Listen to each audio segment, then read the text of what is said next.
Hello, my dear students. Once again, I'm back with another video, and this video will be part 5 of your chapter 1, that is Establishment of European and British Rule in India.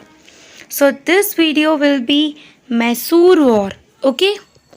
So, without wasting a time, let's begin the video.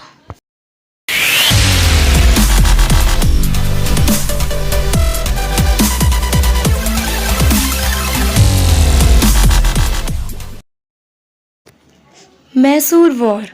Mysore became the most powerful state in South India after the end of the Vijayanagar Empire under the leadership of Hyder Ali. अब क्या हुआ कि विजयनगर का जो empire था उसके and होते ही मैसूर जो है वो साउथ इंडिया का सबसे पावरफुल स्टेट बन गया। क्या हुआ, विजयनगर एम्पायर का एंड होते ही मैसूर जो है वो साउथ इंडिया का सबसे पावरफुल स्टेट बन गया। किसके अंडर? तो under the leadership of Hyder Ali.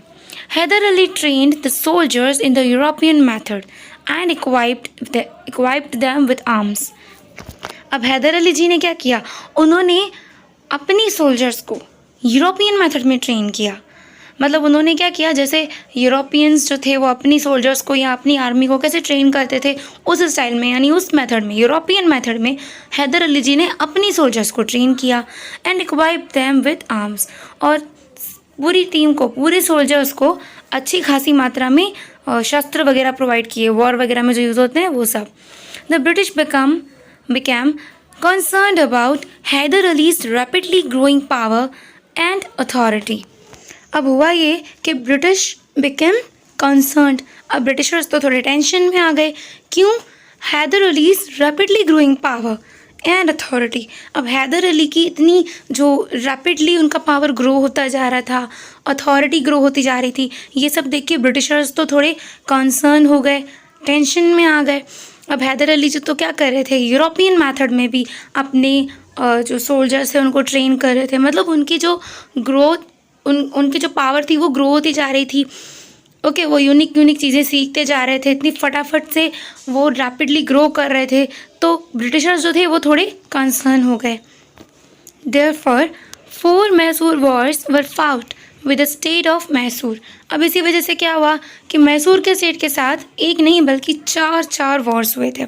Okay, 4 Mysore Wars were fought with the state of Mysore. कब हुए थे तो पूरी ड्यूरेशन आपको दी हुई है। 1767 से 69 AD तक first Mysore war, second one is 1780 to 84 AD, third one is 1790 to 92 AD and the last one is 1799 AD. The first 2 battles were fought with Hyder Ali and the other 2 with Hyder Ali's powerful son Tipu Sultan. अब पहले जो battles हुए थे, 2 battles हुए थे Mysore war में। आप लोगों को ऊपर पता चला कि मैसूर वॉर के टाइम पे एक नहीं बल्कि 4 बैटल्स हुई थी। ठीक है, तो जो पहली 2 बैटल्स हुई थी वो किसके साथ हुई थी, तो वो हैदर अली जी के साथ हुई थी। बाकी की जो 2 हैं वो हैदर अली के पावरफुल सन टीपू सुल्तान के साथ हुई थी। Okay, the first Mysore war ended without any result. अब फर्स्ट मैसूर वॉर जो हुआ उसका कोई रिजल्ट नहीं आया because of Haidar Ali's death in 1782 AD। The second Mysore war continued. अब क्या हुआ, सेकेंड वर्ल्ड वॉर के टाइम पे हैदर अली जी की डेथ हो गई। 1782 में हैदर अली जी की डेथ हो गई, बट मैसूर वॉर जो था वो कंटिन्यूड रहा। Eventually a treaty was signed between the 2 sides. अब ट्रीटी क्या होता है, तो ट्रीटी एक रिटन एग्रीमेंट होता है बिटवीन 2 कंट्रीज। ओके, तो यहाँ पर दोनों साइड्स से यानी दोनों कंट्रीज़ के बीच में एक ट्रीटी साइन हुआ। Tipu Sultan was defeated in the third Mysore war and suffered heavy losses. अब थर्ड मैसूर वॉर में क्या हुआ, टीपू सुल्तान भी हारे। टीपू सुल्तान वॉज डिफीटेड, वो भी हार गए और उन्हें भारी लॉस हुआ, काफ़ी ज़्यादा लॉस उनको सफ़र करना पड़ा। Tipu Sultan died in the fourth Mysore War and the British overthrew a powerful ruler and consolidated their empire. अब क्या हुआ, 4th मैसूर वॉर में टीपू सुल्तान की डेथ हो गई और ब्रिटिशर्स ने क्या किया, ओवरथ्रू अ पावरफुल रूलर, मतलब उन्होंने एक पावरफुल रूलर को ओवरथ्रू मतलब जैसे उखाड़ फेंकना होता है, यानी हरा दिया उन लोगों को। जैसे पहले उन्होंने हैदर अली को हराया, फिर टीपू सुल्तान को हराया, मतलब पावरफुल रूलर्स को उन्होंने हरा दिया। एंड कंसोलिडेटेड देयर एम्पायर, और अपने एम्पायर को मजबूत कर दिया। The British handed over the state of Mysore to the former Wadiyar dynasty and a subsidiary alliance was imposed on it. अब ब्रिटिशर्स ने क्या किया, handed over the state of Mysore to the former Wadiyar dynasty. उन्होंने मैसूर जो state है वो Wadiyar density जो पहले काम करती थी उनको दे दिया, फॉर्मर यानी जो पहले थी, okay. And a subsidiary alliance was imposed on it.